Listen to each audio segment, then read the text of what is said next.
يضلله فلا هادي له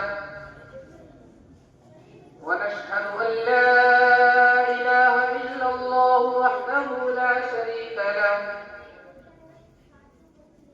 ونشهد أن سيدنا ومولانا محمدا عبده ورسوله أما بعد أعوذ بالله من الشيطان الرجيم بسم الله الرحمن الرحيم قال الله تبارك وتعالى يا أيها الذين آمنوا أطيعوا الله وأطيعوا الرسول وقال النبي صلى الله عليه وسلم لا يؤمن أحدكم حتى أكون أحب إليه من والده وولده والناس أجمعين صدق الله العظيم. سلام اس پر کہ جس نے بے کسوں کی دستگیری کی، سلام اس پر کہ جس نے بے کسوں کی دستگیری کی، سلام اس پر کہ جس نے بادشاہی میں فقیری کی، سلام اس پر کہ اسرار محبت جس نے سمجھائے، سلام اس پر کہ زخم کھا کر جس نے پھول برسائے، سلام اس پر کہ جس کے گھر میں چاندی تھی نہ سونا تھا، سلام اس پر کہ جس کے گھر میں چاندی تھی نہ سونا تھا، سلام اس پر کہ ٹوٹا ہوا بوریا جس کا بچھونا تھا، سلام اس پر کہ جس نے خون کے پیاسوں کو ابارے دی، سلام اس پر کہ جس نے گالیاں سن کر بھی دعائیں دی، سلام اس پر کہ جو امت کے لیے راتوں کو روتا تھا،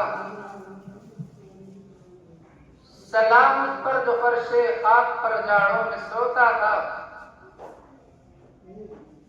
سلام اس پر کہ جس نے جھولیاں بھر دی فقیروں کی، سلام اس پر کہ جس نے مشکیں کھول دی اسیروں کی. عزتوں کے قابل حضرات علماء کرام اور میرے غیور نوجوان مسلمان بھائیوں اور بزرگوں اور پیارے پیارے بچوں اور پردے کے پیچھے بیٹھے میری مائیں اور بہنوں، اللہ تبارک و تعالیٰ کا بےحد احسان ہے کہ اللہ نے ہمیں یہاں دین کی مجلس میں تھوڑی دیر بیٹھ کر دین کی باتیں سننے کی توفیق عطا فرمائی. میرے عزیزوں، یہ اللہ کا احسان ہے. اگر اللہ کا احسان نہ ہوتا تو جس طرح میرے غیور بھائی بہت سارے ایسے جو اپنے گھروں کے اندر موجود ہیں، اور بہت سارے ایسے جو چوراہوں کے اوپر کھڑے ہوئے ہیں، لیکن یہ ہمارے اوپر اللہ کا کرم اور اللہ کا احسان ہے کہ اللہ نے ہمیں یہاں دین کی مجلس میں بیٹھنے کی توفیق عطا فرمائی. لیکن میرے کچھ بھائی ابھی بھی مسجد کے باہر کھڑے ہوئے ہیں، اس لیے میری ان سے مؤدبان اور عاجزانہ التماس ہے کہ وہ مسجد کے اندر تشریف لے آئے، اس لیے کہ میرے بھائی سنت کے خلاف بھی ہے. میں آپ کو ایک واقعہ بتلاتا ہوں. میں نے قرآن کریم کی جو آیت پڑھی اس میں اللہ تبارک و تعالیٰ نے فرمایا اے ایمان والو تم اللہ اور اس کے رسول کی اطاعت کرو. یعنی کامیابی اگر کسی چیز کے اندر ہے، کامیابی اگر کسی راستے میں ہے تو آقائے مدنی تاجدار مدینہ جناب محمد رسول اللہ صلی اللہ علیہ وسلم کے طریقے میں ہے. لیکن میرا غیور بھائی، میرا نوجوان مسلمان یہ سمجھتا ہے کہ اگر کامیابی ہے تو اس دنیا کے اندر ہے، حالانکہ ایسا نہیں ہے۔ اگر کامیابی میرے رب نے کسی چیز کے اندر رکھی ہے وہ میرے آقا کے طریقے کے اندر رکھی ہے۔ حضرات صحابہ اگر کامیاب تھے اس کی وجہ یہ تھی کہ انہوں نے اللہ کے نبی کے طریقے کو اپنایا۔ میرے بھائیوں، ایک مرتبہ کی بات ہے، میرے آقا جناب محمد رسول اللہ صلی اللہ علیہ وسلم مسجد نبوی کے اندر خطبہ دے رہے ہیں۔ آقا نے دیکھا کچھ لوگ مسجد کے دروازے پہ کھڑے ہیں۔ میرے آقا نے فرمایا وہ لوگوں بیٹھ جاؤ، جیسے کہ آپ بھی لوگ مسجد کے دروازے پہ کھڑے ہیں۔ میرے بھائیوں، تمام لوگ بیٹھ گئے، لیکن اسی درمیان میرے آقا کا ایک صحابی جس کا نام عبداللہ بن مسعود ہے، راستے میں ہے، مسجد کے آ رہے ہیں۔ جیسے میرے آقا کی آواز عبداللہ کے کان میں پڑی، عبداللہ فوراً بیٹھ جاتے ہیں۔ میرے آقا نے معلوم کیا تو عبداللہ تو کیوں بیٹھ گیا؟ میرا یہ اعلان تو ان لوگوں کے لیے تھا جو مسجد کے دروازے پہ کھڑے تھے۔ میرے بھائی عبداللہ کا جواب سنیے، عبداللہ کیا کہتے ہیں؟ فرمائے میرے آقا، عبداللہ کی ذات نے گوارا نہیں کیا کہ آقا کا کوئی جملہ عبداللہ کی کان میں پڑ جائے اور عبداللہ ایک قدم بھی آگے بڑھا۔ میرے بھائی، یہ ہوتی ہے اطاعت، یہ ہوتا ہے رسول سے عشق، یہ ہوتی ہے رسول سے محبت۔ آج ہم خالی عشق کا دعویٰ کرتے ہیں، آج ہم نام کے مسلمان ہیں۔ کسی نے اپنا نام عبد الرحمن رکھ لیا، کسی نے عبداللہ رکھ لیا، لیکن ایمان سے بالکل خالی، اللہ کے نبی کا طریقہ بالکل بھول گئے۔ میرے بھائی، یہ اطاعت نہیں ہے، بلکہ اطاعت تو یہ ہے جیسے حضرات اکابر علماء اکرام کہہ دے ویسے ہمیں عمل کر لینا چاہیے۔ اسی طرح ایک صحابی جن کا نام حضرت سعد ہے، میرے آقا کے پاس تشریف لائے اور آ کر کہا یا رسول اللہ، سعد جنت میں نہیں جا سکتا، اے اللہ کے نبی میرے کالر مجھے جنت میں جانے سے روک سکتا ہے۔ میرے آقا نے فرمایا سعد ایسا نہیں ہے، وہ اللہ کے بندے میں تو ایمان والا ہے، تجھے جنت میں جانے سے کوئی نہیں روک سکتا۔ فرمایا یا رسول اللہ، بات یہ ہے سعد کا چہرہ کالا ہے، اللہ کے نبی میں غریب آدمی ہوں، بنو سلیم کے اشراف میں سے ہوں، یا رسول اللہ کوئی مجھے لڑکی دینے کے لیے تیار نہیں، اے میرے آقا کوئی مجھ سے رشتہ کرنے کے لیے تیار نہیں۔ میرے آقا نے فرمایا سعد گھبرانے کی ضرورت نہیں ہے، آج حضرت عمر ابن وہب آئے تھے اور ان کی لڑکی بڑی خوبصورت ہے، سعد تو گھبرا نہیں، جا عمر کے دروازے پر جا اور جا کر کہنا مجھے اللہ کے نبی نے بھیجا ہے، میں رسول اللہ کا بھیجا ہوا قاصد ہوں، میں اللہ کے نبی کا غلام ہوں۔ عمر چاہتے ہیں یا سعد چاہتے ہیں، عمر کے دروازے پر کنڈی کھٹکھٹاتے ہیں، اندر سے آواز آتی ہے کون؟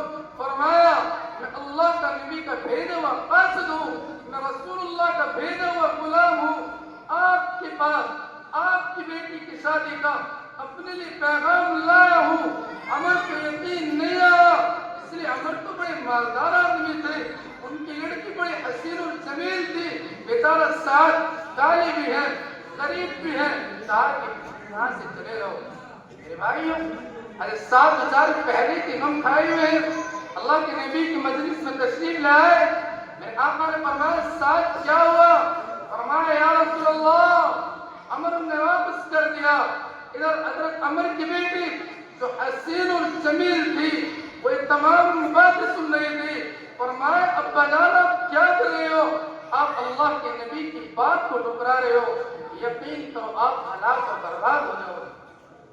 اس لیے کہ جس نے نبی کی بات کو ٹکرایا وہ دنیا کے اندر بھی ہلاک ہو جاتا ہے اور آخرت کے اندر بھی وہ برباد ہو جاتا ہے۔ میرے بھائیوں، حضرت عمر جاتے ہیں اور دوڑ کر جاتے ہیں، اللہ کے نبی کی مجلس میں تشریف لے جاتے ہیں۔ اللہ کے نبی دیکھتے عمر آئے ہیں، میرے آقا نے فرمایا عمر تو نے اللہ کے نبی کو پیغام کو ٹھکرایا ہے۔ فرمایا یا رسول اللہ، اے اللہ کے حبیب غلطی ہوگی معاف فرمائیے، یا رسول اللہ حکم کیجئے، میرے آقا کیا حکم ہے؟ فرمایا عمر سعد سے اپنی بیٹی کا نکاح کرا دو۔ حضرت عمر نے فرمایا یا رسول اللہ میں تیار ہوں، آپ نکاح پڑھائیے۔ میرے آقا نے نکاح پڑھایا، 400 درہم مہر مقرر کیا۔ اس کے بعد حضرت سعد سے فرمایا سعد جاؤ اپنی دلہن کو لے آؤ۔ حضرت سعد نے فرمایا یا رسول اللہ میرے پاس 4 درہم بھی نہیں ہے، میرے آقا 400 کہاں سے لاؤں گا؟ میرے آقا نے فرمایا سعد گھبرانے کی ضرورت نہیں ہے، جاؤ عبد الرحمن کے پاس چلے جاؤ، عثمان کے پاس چلے جاؤ، علی کے پاس چلے جاؤ اور ان سے جا کر کہنا مجھے اللہ کے نبی نے بھیجا ہے، مجھے رسول اللہ نے بھیجا ہے۔ چنانچہ حضرت سعد ان تینوں صحابہ کے پاس جاتے ہیں، حضرات صحابہ خوش ہو کر 200 سے کچھ زائد درہم دیتے ہیں۔ حدیث میں یہاں تک آتا ہے کہ حضرت سعد کے پاس تقریباً 1000 درہم ہو گئے۔ میرے بھائیو غور سے سننے کی بات ہے، حضرت سعد بڑے خوش ہیں۔ خوش اس لیے کہ ایک خوبصورت لڑکی سے شادی جو کرنے والے ہیں، مکے کے چودھری سے یہ لڑکی جو آپ کی نکاح میں آنے والی ہے۔ میرے بھائیو حضرت سعد بازار جاتے ہیں اور جیسے ہی بازار کے اندر قدم رکھتے ہیں فوراً ایک اللہ کا منادی آواز دیتا ہے، وہ اللہ کے سوارو اللہ کے راستے میں نکلو۔ جیسے ہی سعد کے کان میں یہ آواز پڑتی ہے سعد فوراً وہی رک جاتے ہیں، یہ تمام کے تمام کام وہی روک دیتے ہیں۔ یعنی میرے بھائیوں حضرت سعد کو نہ رات کو وصال یاد رہا، نہ بیوی کے پہلو میں لیٹنا یاد رہا، یاد رہا تو اللہ اور اللہ کے رسول کا کام یاد رہا۔ یہ ہوتا ہے یہ ہوتی ہے محبت۔ میرے بھائی اس کے بعد حضرت سعد بازار چلے جاتے ہیں، ایک گھوڑا خریدتے ہیں، ایک تلوار خریدتے ہیں، ایک ڈھال خریدتے ہیں اور چہرہ چھپا لیتے ہیں۔ چہرہ اس لیے چھپا لیا کہیں میرے آقا نہ دیکھ لے اور اللہ کا نبی مجھ سے یہ نہ کہہ دے سعد میں نے تجھے کہاں بھیجا تھا، تو کہاں آ گیا، اس لیے چہرے کو چھپا لیا۔ میدان کے اندر کود پڑے، جیسے میدان کے اندر آپ اترے آپ کے گھوڑے کو تیر لگتا ہے اور گھوڑا تیر لگتے ہی مر جاتا ہے۔ حضرت سعد اٹھتے ہیں اور جلدی میں اپنے بازو کو اٹھاتے ہیں، اللہ کے نبی پہچان لیتے ہیں اور فرماتے ہیں کالے کالے بازو تو سعد کے۔ فرمایا اللہ کے بندے تو مجھے سعد نظر آتا ہے۔ فرمایا یا رسول اللہ میں سعد ہوں۔ پھر آقا نے فرمایا سعد تو جنتی ہو گیا، تجھے خوشخبری ہو تو خوش بخت ہو گیا۔ میرے بھائیو جیسے سعد نے اللہ کے نبی کی زبان سے کلمات سنے فوراً میدان کے اندر کود پڑے اور ادھر سے آواز آتی ہے یا رسول اللہ سعد تو شہید ہو گئے، اللہ کے نبی سعد تو اللہ کو پیارے ہو گئے۔ میرے آقا دوڑ کر آتے ہیں، سعد کا سر اپنی گود میں رکھتے ہیں، اللہ کے نبی کے آنسو سعد کے چہرے پر گر رہے ہیں اور یہ کہہ رہے ہیں سعد تو حوض پر پہنچ گیا۔ ابو لبابہ ابن منذر نے معلوم کیا یا رسول اللہ یہ حوض کیا ہے؟ اللہ کے نبی اس حوض کا مطلب سمجھائیے۔ میرے آقا نے فرمایا کہ حوض یہ اللہ نے مجھ کو عطا کیا ہے، یہ دودھ سے زیادہ سفید اور شہد سے زیادہ میٹھا ہے۔ حدیث میں آتا ہے اس حوض کے 4 کنارے ہیں، پہلے کنارے پر صدیق اکبر ہیں، دوسرے کنارے پر عمر فاروق ہیں، تیسرے کنارے پر عثمان ہے، چوتھے کنارے پر علی ہوں گے۔ امت آ رہی ہے، یہ لوگ پلا رہے ہیں، لیکن میرے بھائیو یہ حوض ایسا ہے اگر کوئی آدمی سے ایک بار پی لے تو قیامت تک اس کو پیاس نہ لگے۔ دیکھیں یہ ہوتا ہے، یعنی ایک صحابی اپنی نئی نویلی دلہن کو چھوڑ دیتا ہے صرف کس بات پر کہ پہلے اللہ کے رسول کا کام ہے، اس کے بعد تمام چیزیں۔ میرے بھائیو کیا ہم میں سے بھی کوئی ایسا آدمی ہے جو عشق کا دعویٰ کرتا ہے ہم تو صرف نام کے مسلمان رہ گئے، نام کا دعویٰ کرتے ہیں؟ عشق حقیقی عشق تو یہ ہوتا ہے جو ساتھ نے کر کے دکھایا۔ میرے بھائیو ہم تو سارے عمر گناہوں کے اندر گزار دیتے ہیں اور ہم کو ذرہ برابر بھی احساس نہیں ہوتا۔ یعنی اس نبی کے دل کو دکھاتے ہیں